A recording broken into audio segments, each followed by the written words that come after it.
All right. It is 6:32, and I'm calling the meeting of the Champaign County Board Environment Land Use Committee to order. Would the clerk call the roll, please? Esri, Here. Farney, Here. Patterson, Here. Rodriguez, Here. Storr, Rogers, Present. Here. All right, we have a full board. Very good. I'd entertain a motion to approve the agenda and addendum. Moved by JJ and seconded by Mala. Thank you very much. Anybody want to move anything around, or are we good where it is? All right, all those in favor of the agenda, say aye. Aye. Those opposed, same sign. Hearing none, the agenda is approved. We have the minutes of November 9th, 2023, regular meeting before us tonight. I'd first entertain a motion to approve. Aaron, and second, we got Emily.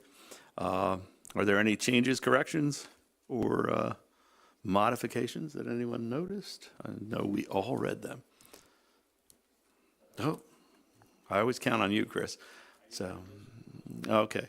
All those in favor of approval? Aye? Aye. Those opposed? All right, the minutes are approved. We move on to public participation. I have 3 slips here before me tonight. I'm going to call Tony Urillo up first. Just punch. I think you know the drill. So, my name is Tony Grillo, 103 North Thomas. I am here to be here to answer any questions regarding the petition to rezone the parcel. I can't actually remember. I left that paper over there, but and speak in support of it, just to make sure that the committee understands the benefits to the local area that this project does entail. You know, it's a. Hold on one second. I still got 4:30.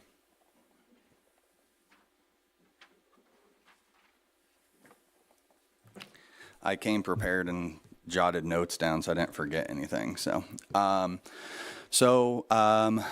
the proposed use on this would be a 6 megawatt solar array as a secondary use, with the data center as a primary use. This is a pretty large project, about a $16 million project. And I think the big difference that this solar array is from a lot of others that others that aren't us around here is we're a local development company. I live in Thomasboro. I was born and raised in Thomasboro. 95% of our employees are from Champaign County. I was actually running the numbers before the meeting, and 2022 and 2023, we've outputted about $7.1 million in local labor payments of only people who live in Champaign County. That's not even counting people who live in Villa Grove, people who live in Tuscola. I excluded all of those zip codes from my report just because I wanted to highlight the importance that these projects that I'm doing does have on, local economy. That's the labor. Local retail, we utilize Tepper Electric, Springfield Electric as our primary electrical warehouses. Last year, we spent $2.1 million with Tepper Electric. They are our primary warehouse.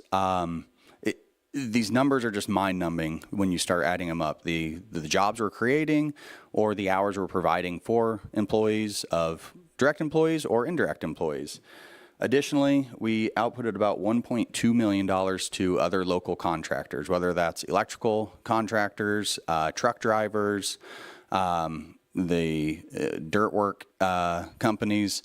Again, everybody local to around here. Again, I just wanted to kind of stress the importance of the economic benefits that, we're providing. The one thing I hear often is the preservation of the land, and especially prime farm ground. I've always kind of been under the camp that, we are preserving that land in 25, 30, 35 years. If this solar array is defunct and it's pulled out of the ground, the way it's installed is a pretty non-obstructive installation. The posts are pushed into the dirt. They're not used, no concrete's used for the actual solar array. They're able to be pulled out. The pollinator habitat that's planted is able to be turned, and the land turned right back to farm ground.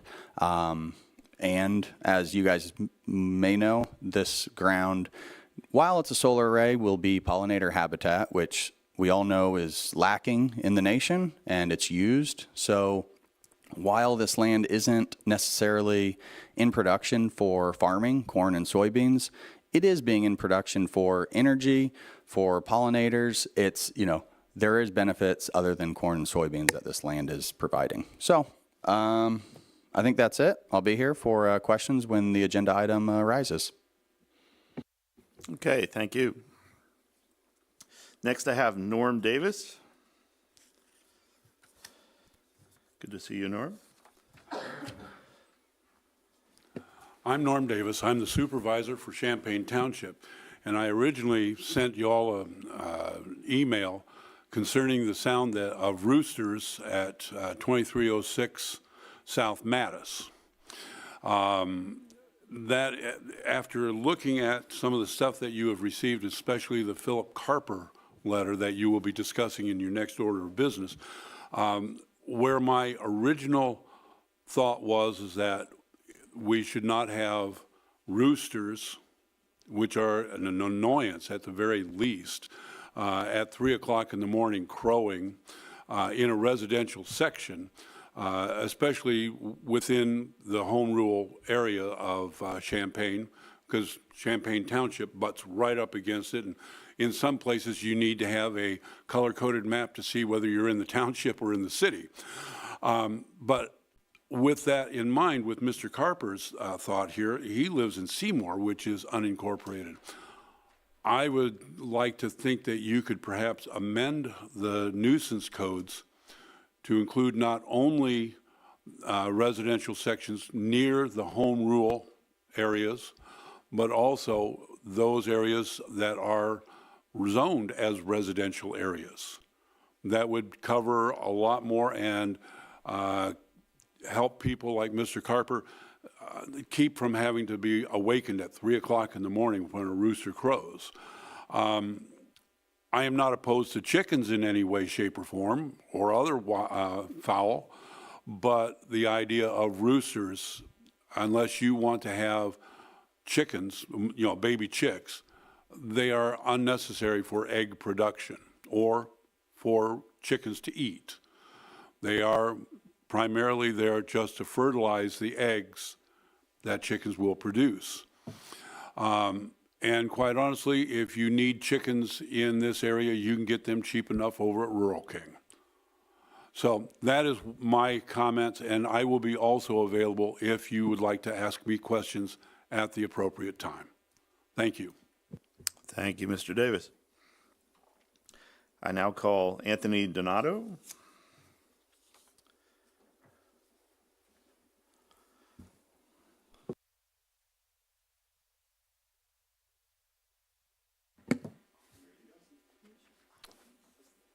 Anthony Donato, here to show support for the solar projects and the zoning map changes, and basically here to answer any questions that come up.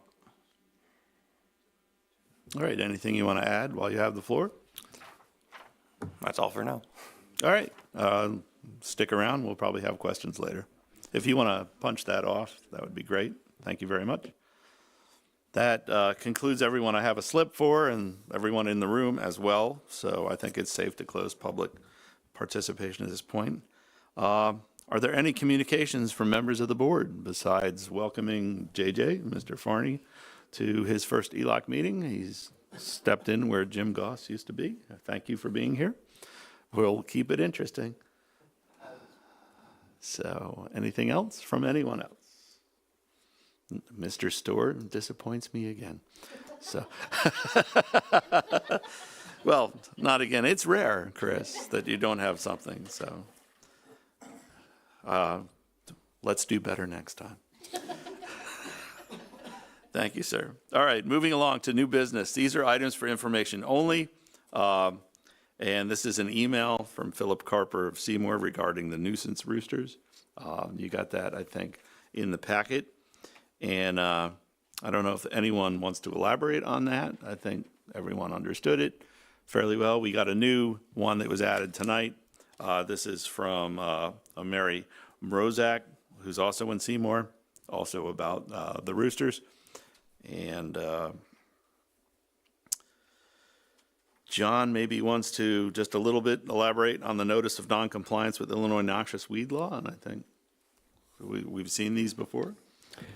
Yes, we have seen these before. I think this may be the fourth one that we've received. I know other counties received them.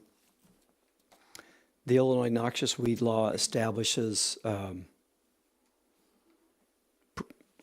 my opinion, it establishes extreme requirements for planning control of noxious weeds. Would require appointing a noxious weed superintendent who would survey the entire county every year, identifying patches of noxious weeds that need controlled, and would proceed to control them. Our current approach is when we get a complaint about noxious weeds, we drive out, verify it's a noxious weed, call the landowner, and I'm happy to say our record of full compliance has continued. We got a complaint this past summer. I called the landowner. They said, well, I'd love to control them. Our tractor isn't working. I wish a neighbor would help. We called the neighbor who complained, and the noxious weeds were controlled. So now, those are just the things we get complaints about. In fact, the biggest violator I know of is the University of Illinois. If you drive through their south farms in early summer, the amount of Canada thistle that's on the sides of the roads and on those berms and around the ponds is quite alarming. But and usually they do get mowed eventually. So even the U of I does their best to control them, but they let them get pretty tall before they get to that point. Anyhow, this is our annual notice. The action they could take if we continue to get notices is basically nothing. They send another notice next year, or Yeah, I'm not sure that the law even provides for a misdemeanor. And this is a law that dates back, I don't know how far it dates back, but it clearly anticipates a level of resources that is just astounding. To review the 1,000 acres or the 1,000 square miles in Champaign County every year to identify the stands of noxious weeds. maybe we could get some goats to help, or roosters. Probably not roosters. So, all right. Any questions for John, or anything you want to add to that, Chris? Thank you, Chair Thorson. I'll just say that Champaign County is a member of the Lincoln Heritage Resource Conservation and Development. And that's one of their initiatives or stated things that they work on is control of noxious alien vegetation. Mostly they do that through voluntary prairie burns and prairie restoration. But if there's ever any, they do keep an eye out for grants and so forth where they can use those to try to help out whatever they can with regard to forestry, prairie, and so forth. All right. Thank you, Chris. I don't know if the program continues, but when I was a Newcomb Township resident, Lake of the Woods in the spring would ask for volunteers to come out and help take care of areas in the forest preserve there to go in and, cut down or dig out invasive species. There was a program they had that was all volunteer that was run by the Park District, or the Forest Preserve District at the time. It may still be going on. I don't live out there right now, but I've done that once or twice. We have nothing else. We're going to move on to our new business. These are items to be approved by ELOC. This is the annual hotel motel license for the Urbana Motel Incorporated, doing business as Motel 6 at 1906 North Cunningham Avenue, Urbana, for this year, 01/01/24 to 12/31/24. This is our one hotel and our one license. Moved by Aaron and seconded by Kyle. Any discussion on Motel 6? So, all right. All those in favor? Aye. Those opposed? Okay, the Motel 6 gets to be Motel 6 for another year. They'll leave a light on for you, Chris. That's right. New business items to be received and placed on file by ELOC. These are both are to allow a 30-day review period. The first one, A, proposed amendment to nuisance ordinance to prohibit the keeping of roosters. So any comments? John has some words to add to the nuisance ordinance. I know a little bit about chickens, maybe, from my past life as a farmer, and I know a lot about roosters. And so in my neighborhood now in town, I'm the person people call when they go, we bought some chickens and one of them makes a funny sound. And usually that's not good for the future of that particular chicken, because even when you buy them from Rural King, they don't sex them perfectly. And usually that rooster gets a trip to the country or somewhere less desirable for the rooster. So I think that I'm interested in Norm's comments. I don't know if we want to be as sweeping as that, because I don't know if we can really dictate what happens within the village of Seymour that well. Maybe, hopefully, the village of Seymour can work on that right now, and maybe this would be something that they could look to and point to help. But I wouldn't be against adding it to our nuisance ordinance for the parts that we have pointed out in the agenda package tonight. Again, it's going to sit here for a month. Maybe we'll get the American Association of Rooster Lovers, and like we had with the bees, and they'll show up, and we'll get a lot of input. Maybe helpful, maybe not. But I don't think that this is sort of a nice middle ground sort of approach right now that doesn't encompass as much as Mr. Maybe Davis would like to see, but would it be a start? And then we could see what we could do with that. So any other comments on Emily? I'd be interested to hear more. I think we're inclined to almost immediately, but reading over this and looking into the issue, it seems like something I'd be inclined to support. But again, I'd be interested to hear more about it. I will testify as an owner of many thousands of chickens that this business about the sunrise and the roosters is completely bogus. They sing often all night. They certainly start early. The sun rises in Singapore maybe when they're being interested in getting their day going. And even though I was in Ag 1 and my roosters were probably 1,000 feet away from the nearest person, I would still get complaints about the one or two roosters that we would have in the pens with the rest of the chickens. So they can be quite loud. So they are quite loud. John? JJ? So I was doing some research on this as well, and I think what we have here in this proposed amendment for the residential districts within 1,000 feet of the home rule municipality makes perfect sense. It's basically mirroring what the city of Champaign's chicken keeping ordinance is, which definitely makes sense for those areas around the city of Champaign, especially those are the areas that Mr. Davis represents as well. So I think that makes sense as far as that goes. As far as looking to the Seymour issue, I'd like to hear more on that as well. Seymour is not incorporated, so they don't have a village board or anything like that that can do anything. So it would be falling on our shoulders to work with the folks there in Seymour. Hi. This doesn't kind of put us in conflict with anything along the right to farm sort of stuff, does it? No, I've checked with the state's attorney back at the pre-B ordinance, and the state's attorney at that time encouraged us to go full scale regulating things like this in residential areas. So the state's attorney doesn't think there's any, real good chance that's going to happen. Sure, someone can sue, but it seems to the state's attorney that this is a reasonable thing to do in residential districts. Any other comments on this? Again, it's going to percolate for 30 days here.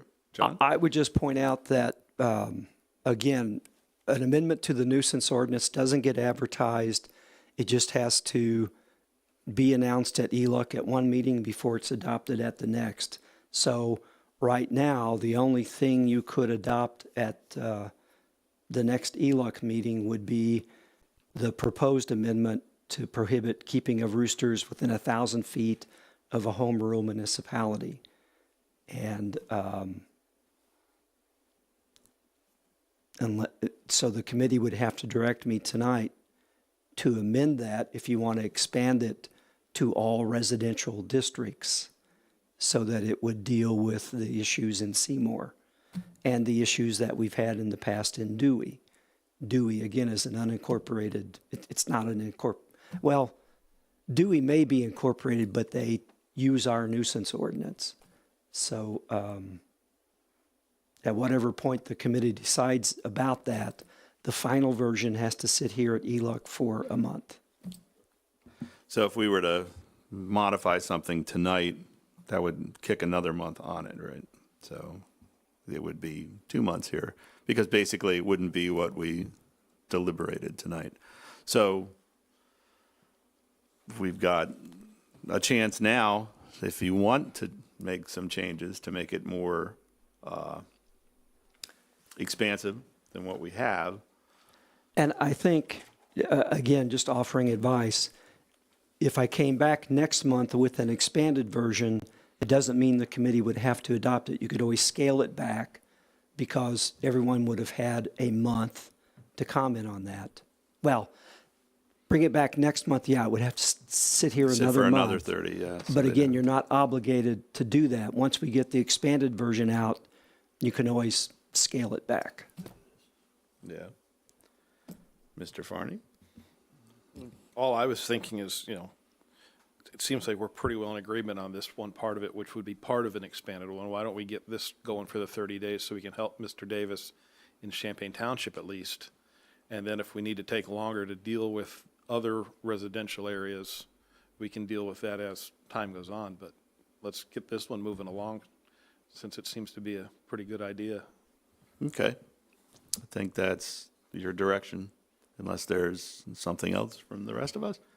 I don't have anything to add right now, so. All right, so there we are. Thank you very much, and thank you, Mr. Davis, for coming in tonight.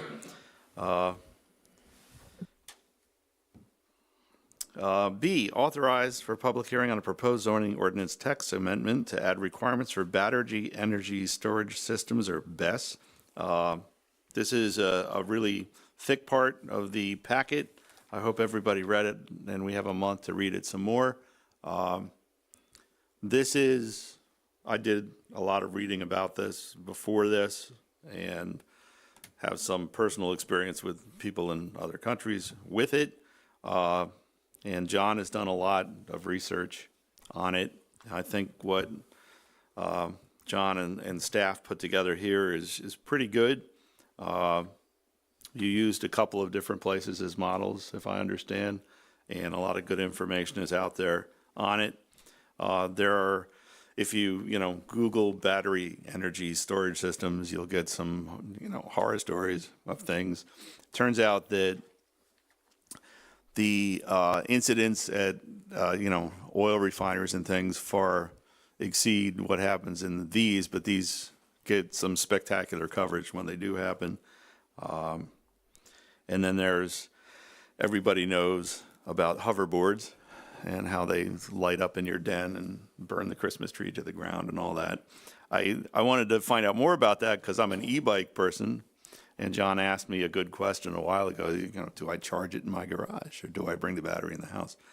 And I looked into that a lot, John, and it turns out that most of the e-bike fires are either with a low-end e-bike or a low-end replacement battery pack for them. The stock e-bike, they use bigger gauge wiring. There's actually some suppressant material that's in between the cells and things that aren't in replacement packs. When you buy these aftermarket cordless drill packs that are cheaper, they use thinner wires, and they do all the things that invite the fun of conflagration in your garage, on the workbench, or in the back of the garage there. So what you have here, what's proposed, does a good job of sort of following what's the best practice, I think. We're going to, I think, wind up with these getting proposed in Champaign County, so it's good that we're getting this in there. I don't know if anyone else has done a lot of looking into it, but I think we're going to see this in the next year or so. These are going to come through because this answers that question about what do you do when the sun goes down that a lot of people ask. It's clear that we get a lot more solar than we do wind in the county because the solar is slightly less disliked by the public, maybe, I think, or maybe much more.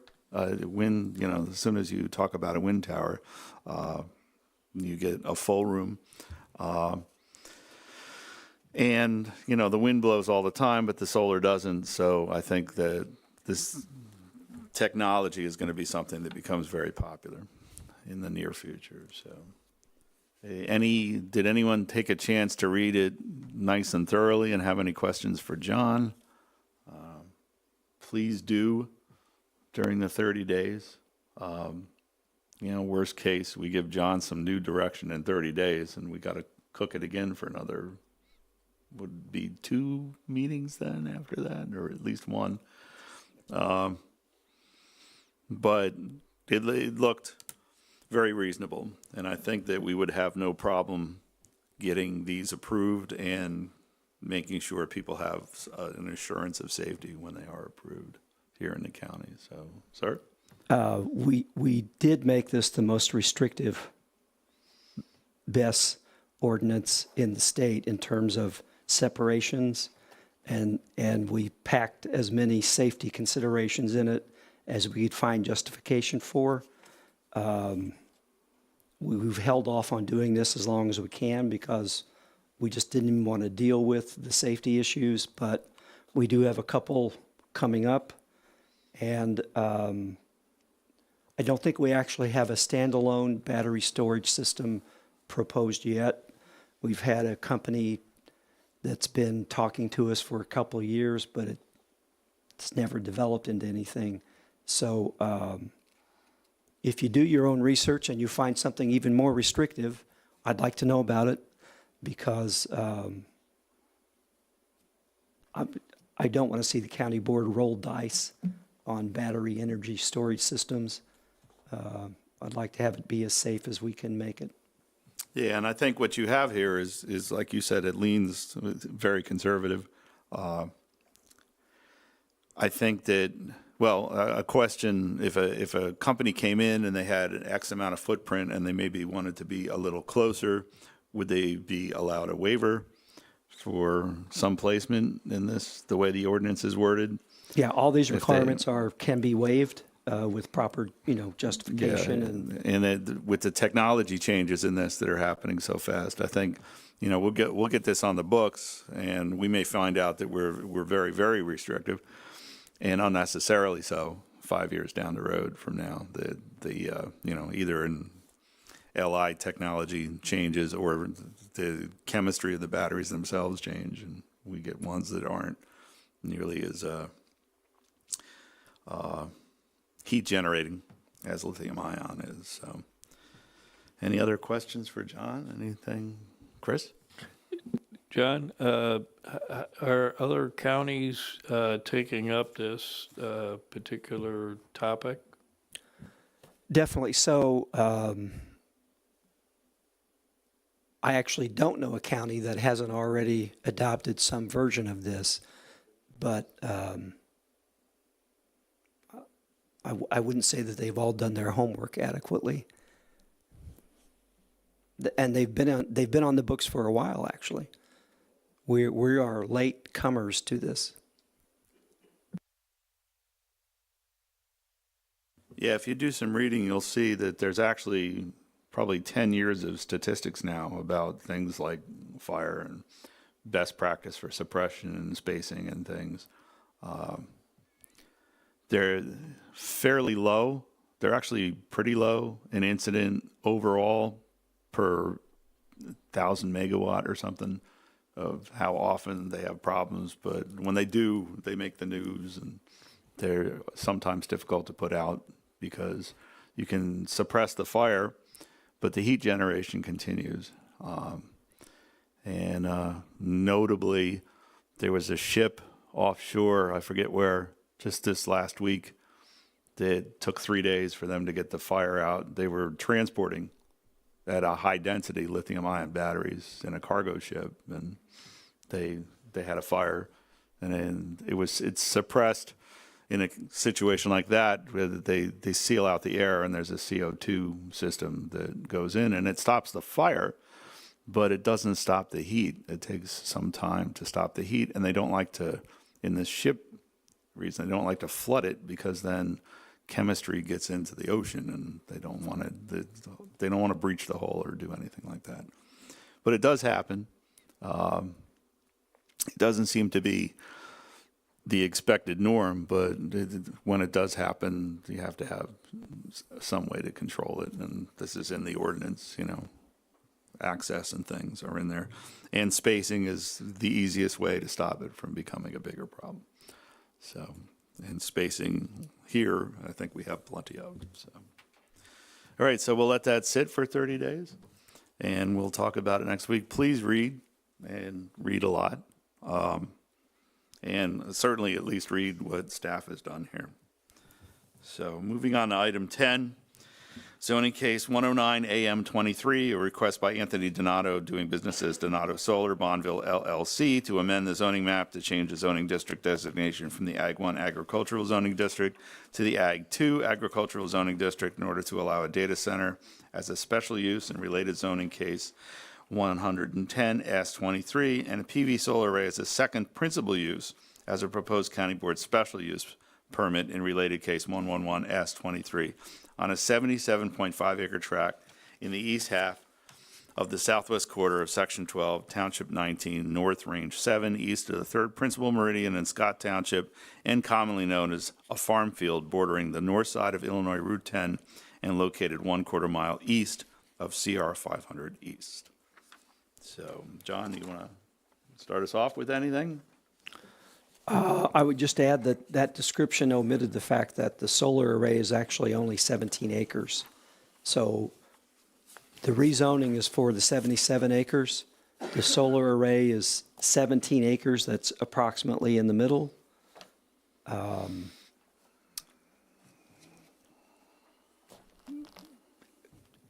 The ZBA recommended 4-3 to recommend denial, even though there were no negative findings.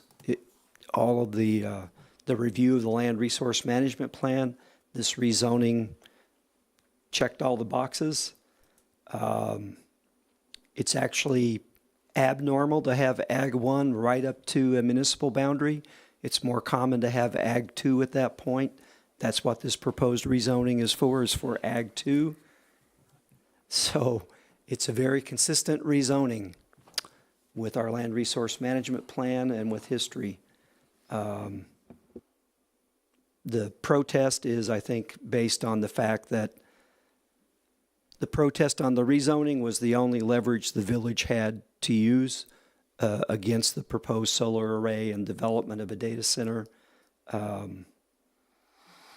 So that's why we have the protest. The developer is here if you have questions. We provided good summaries of all the testimony at the public hearing.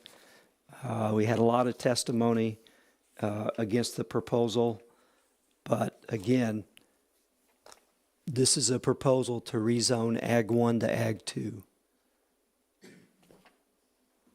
Yeah, I always say it when we get to something like this. I was on the ZBA for 10 years. I was chair for 8.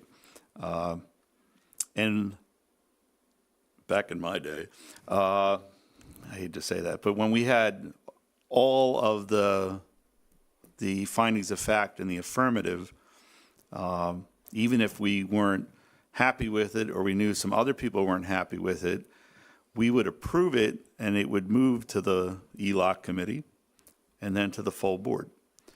And, in this case, the Bonneville has the right to protest and people would protest. And, but that protest is a board level thing. And the ZBA's 4 members that voted against this, their vote against or recommend deny was based on the village of Bonneville not wanting it. And no, there wasn't any zoning component to their recommended denial, in my opinion. They didn't stick to the zoning part of it. And that's fine. They're all independent members of the board, and they're allowed to do those things. 3 members did vote in the affirmative for it. My thought is that this should go to the full county board. It should go through, us to the full county board so that the full board can deliberate on it. There's a protest filed, so Bonneville has spoken and made their point, and they're perfectly entitled to do that. John points out, and if you look at the map, it is only 17 acres. It's east of town, northeast of town. It's also, as John points out, very normal for the borders around a small municipality like this to transition in Ag 2 because it allows things that you generally see in the borders around a municipality of it. There was a lot of testimony about Bonneville spending money to run sewer and water to the east, which is great. I don't know that a development like this, there's space between it and what exists already in Bonneville, plenty of room for development. It's not maybe the best ground to develop housing on right now because it's flat and it's wet, which is why it's being farmed and doesn't have houses on it already. New construction in Bonneville seems to be happening to the southwest. The only really new construction in Bonneville is the town hall, because I drove all around Bonneville the other day, and I drive through Bonneville all the time on my way to do things to the west of there. I take that route all the time. So that's my inclination as one member of the board is to, again, we've been doing this a lot, unfortunately, to overturn a ZBA decision and send it to the full board anyway. But I think it's best that because it's a protest to the full board requiring a vote of the full board, that it should go to the full board. Because if not, the protest is moot if we just stop it here. And the zoning board decision was not fully based just on the zoning of it. It was based also on this protest. So that's my thoughts. And then I have some questions for the petitioner in a bit. But first, I want to hear from other members of the board, if anybody has. Mine's more procedure questions, just so I understand. So the item that's before us today, it gets passed up to the board. And at the full board, to approve it would take 17 votes? Okay, all right. I just want to make sure I understood the process of it. Now, to get out of this committee, though, it's simple majority to, okay. Thank you. Yeah, that's absolutely correct. And again, it wasn't like the last time we had something we moved to the full board against the recommendation of the ZBA. It was a unanimous decision by the ZBA. This wasn't even unanimous. This one was, as John said, checked all the boxes. Everything was absolutely, as far as the zoning case goes, completely squared up. The petitioners did a good job presenting it. and it met all the requirements. And they're intending to meet all the requirements of a PV solar farm in it. The ZBA voted based on the knowledge of the protest, and sometimes the protest doesn't come in until after, if I'm correct. So if they had not known Bonneville was going to protest it, would that have changed their votes? I think we had cases when I was the chair that got protested afterwards, certainly before I was chair. So. I just going to say this is truly procedural. Should probably get a motion and a second to further discuss this. Yeah, sorry, I always jump in. Thank you, Aaron. So let's first get a motion. All right, thank you, JJ, and Kyle seconds, so now we're legit. Any other discussion? Chris, Emily? JJ? This might be a question for Mr. Hall, or it might be for Mr. Grillo, or is it Donato? Okay. One comment that I saw in the notes and in the minutes from the ZBA meeting was about Bonneville, the mayor saying that there was no one came to them for a subdivision agreement or subdivision of the property. Is that something, John, that should have been done in the process of going through this? Well, that came up at the last meeting Yeah. of the ZBA, and it was news to staff that there had been a sale of a portion of the land. And I think the petitioner can explain how that came about, because we had no idea that was going to happen. I was surprised at the sequence of events that were explained about the deed being, the sale being reversed in the county's records. Yeah. That's news to me that you can do something like that. That's what, none of that made sense to me. That's why I was wondering, is it throwing up red flags on our end saying, wait a second, something's not passing the smell test somehow? Do we need to be going back to square one and saying, all right, is this all being done in the right order and things like that? I do know that if someone had come to us for a permit on that portion of the land, that sale hadn't been approved by Bonneville, and they wouldn't have gotten a permit until Bonneville would approve it on that portion of the land. So there are issues there, but that testimony was very surprising. Okay. Mr. Donato, since this is a subject that I had questions about too, and both of you are welcome to participate, if you could sort of walk us through, these were all comments from Mr. Garth, the village president, and they're in the packet on page 48 if you want to take a quick scan first and see what was put into the record. But if you could kind of walk us through what's happening here with either the subdividing it or doing the whole lot and just putting it on the part of the lot. So, Good evening. That's one topic that I can directly address. Tony has infinite knowledge on all the other questions. But regarding the real estate itself, Andy Hatch, who is a real estate attorney, is actually the owner of was the owner of the 77 acres and the parcel next to it. The deal we had put together originally was to purchase the land that we wanted to develop in and of itself, with the option to purchase the rest of the parcel if required. And what we put together for the first piece of that sale was the 17, I think it's 20 acres, but 17 is where the solar fields themselves go. That's the deal that finalized. That went through title work, that went through a real estate attorney. It never became an issue or a topic that was addressed prior to the closing. So if what Bonneville said has validity, I will simply purchase the entire parcel. And that's what we're asking for the rezoning portion, even though only the smaller portion will be developed. So that ends it becoming an issue, and that's only if Bonneville makes it an issue. So one way or another, that will be resolved if the county gives us permission to develop the space. All right, thank you. And again, this zoning change is for the whole parcel, so it was never intended to be just for the little piece.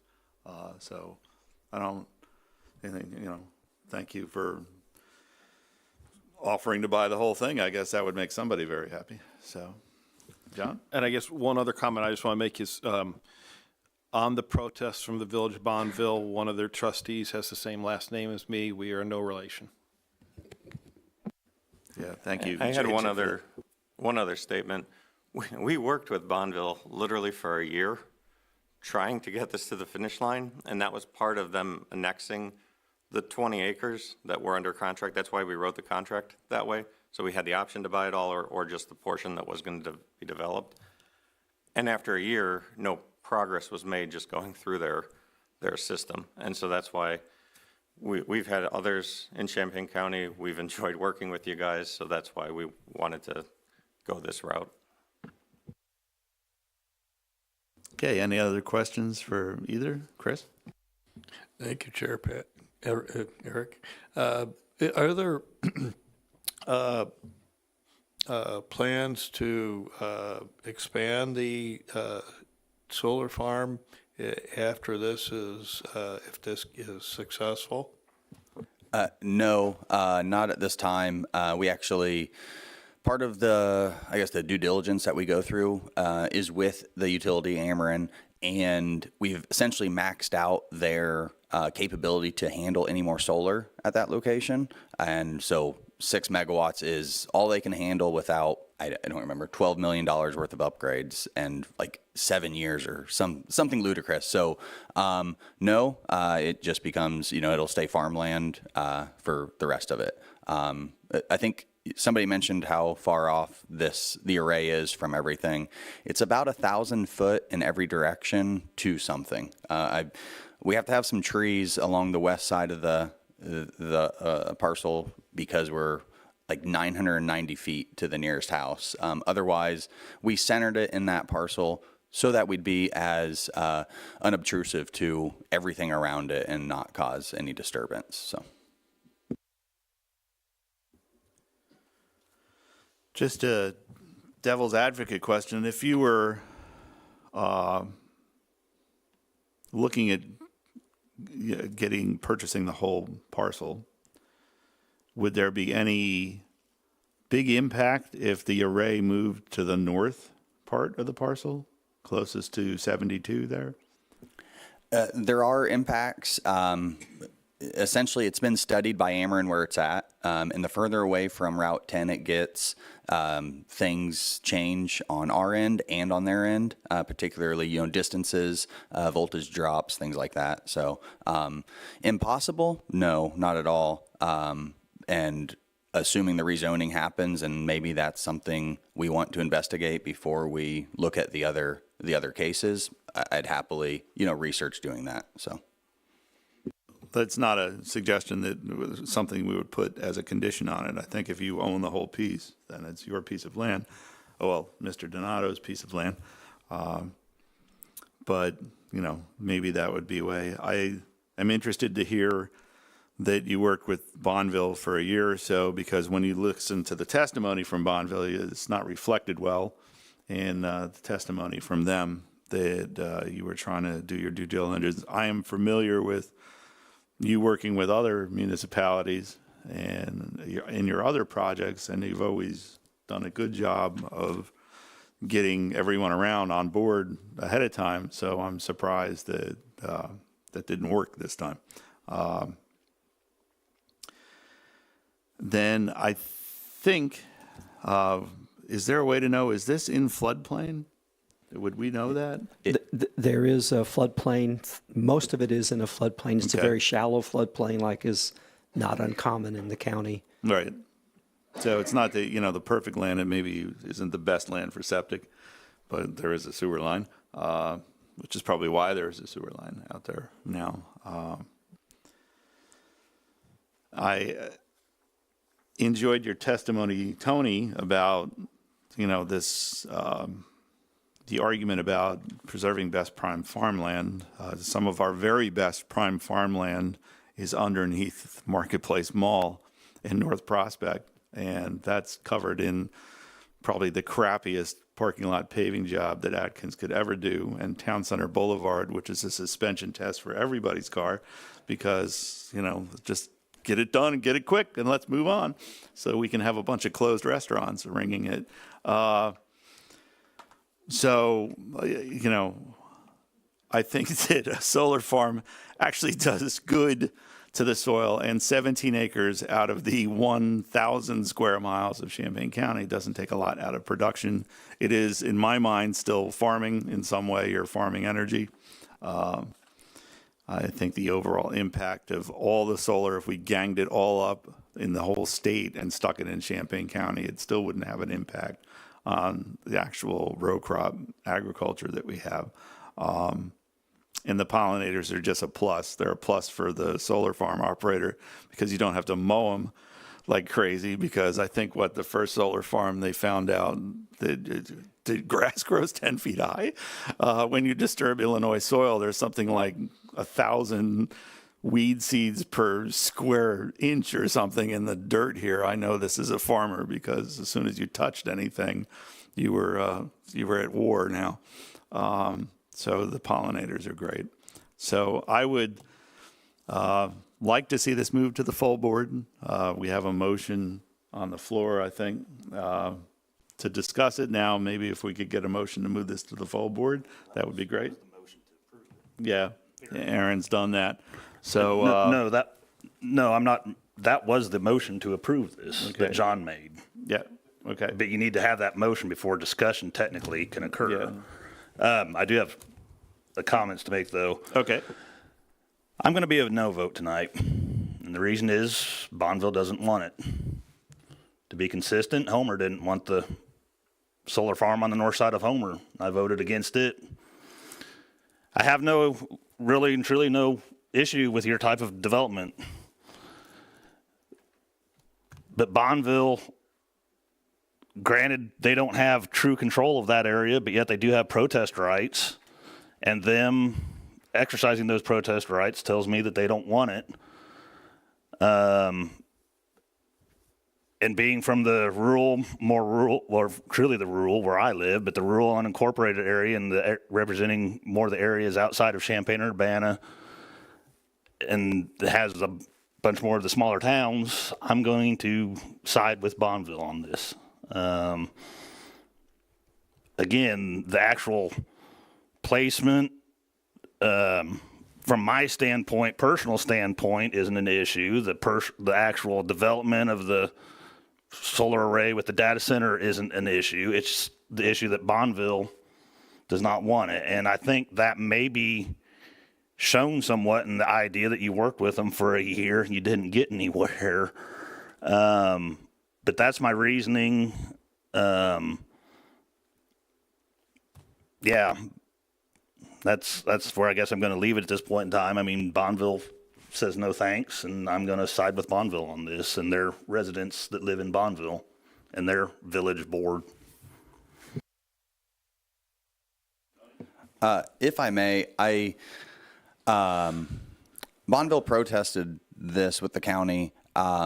They were very slowly moving forward with this project, and that is where the original 20 acres came from. They were not against the project. Actually, the project was much closer to Route 10 when it was going to be in the city. Unfortunately, they don't have the process in place to be able to have a project like this move forward in their community. They don't have somebody like John who's handling everything. And so, they're against it happening in the county, but they were not against this project happening in the city. They just were not able to capitalize on making it happen. So, for what it's worth. So originally it would be within their municipal limits?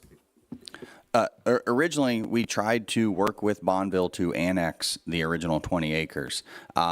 And that's what Mr. Donato mentioned. You know, it took us, we went through him with him about a year and didn't get anywhere with it. And that's when we started the process with Champaign County. So primarily, like he said, I think we've had, 4 other projects, I think, in the county. And I've learned the process. And again, like you mentioned, I've always felt I've done a really good job of making sure that the appropriate parties were in favor of it, whether it was City of Urbana, City of Champaign with Market Street, Village of Rantoul with that project, City of Urbana with the Windsor Road project and the Oaks Road project. I've always worked really well with whatever jurisdiction I need to, or whatever neighboring houses. You know, the A&E Animal Hospital, we had noise concerns, and I was able to work out an agreement with them to do, you know, yearly noise samples to make sure that the inverters or data center weren't going to, you know, pollute the noise too much for the residents or the animals of the facility.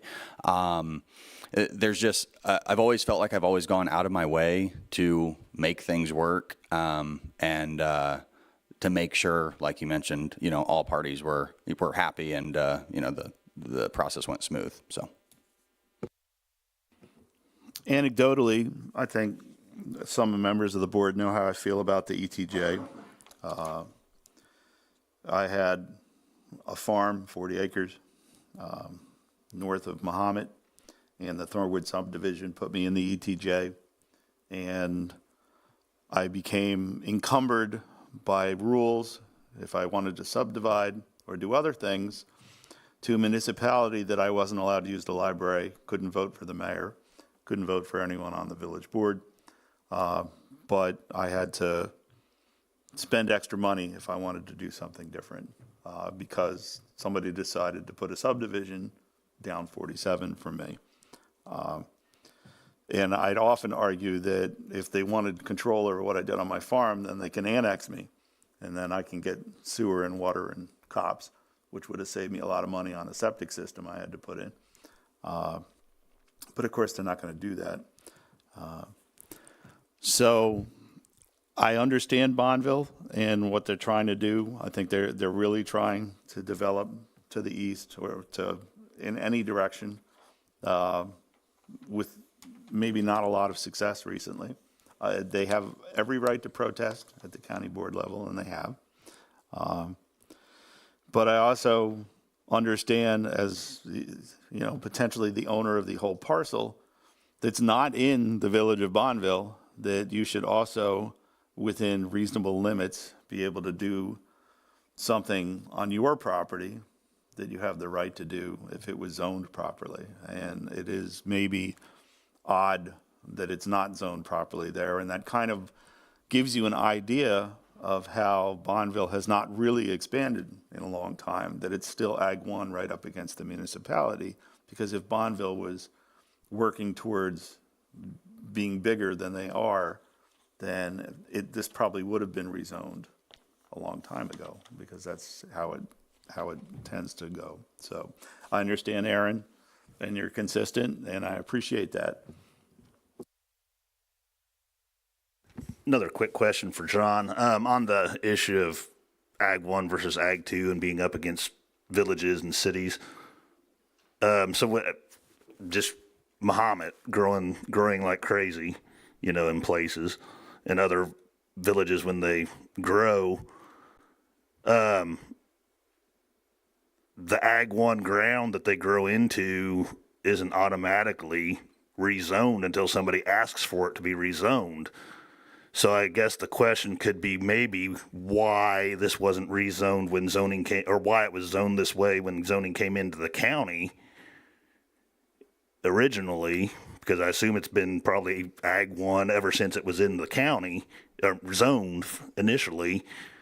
But as for it, that's long gone, long been done. But so asking to change to Ag 2 from Ag 1 to Ag 2 or any other, just because it's up against the village, here, I mean, okay, it's zoned what it is. It's zoned ag one now. And again, that question maybe should have been addressed more when it was initially zoned. But that in and of itself doesn't change the idea to me that, okay, well, so Bonneville takes off and starts growing. They're going to grow up against something that is zoned ag one now, and that doesn't automatically change it from ag one to residential or whatever without it being rezoned by the county if it's still in the county. So that to me is a little bit of a moot point in that it just is what it is, and that it's zoned ag one now and needs the ag two zoning, which Bonneville has the protest rights. So. All right, anything else from any other members of the board before we vote on moving this to the full board? Any questions left for Anthony or Tony? All right, well, all those in favor to move it to the full board? Aye. Aye. Those opposed? Nay. Okay, that motion passes and this moves to the full board. All right, thank you, guys, and I hope that you can make the full board meeting as well. I'm not going to, well, let's see. It wouldn't anyway, so it doesn't matter. Moving on to monthly reports. October of 2023. Anything to add, John? Anything surprising? Slow? Busy? No, it was a busy month. By the end of the month, we had more zoning cases filed than in 2022, which was the busiest year in more than a decade. So we're continuing that trend. A decent level of permitting, and made some, we're continuing to work on the enforcement cases. So a pretty busy month overall, actually. All right, thank you, John. I don't have a chair's report. We have nothing to put on the consent agenda. So at 7:35, I would call this meeting adjourned. Thank you very much. Thank you for coming.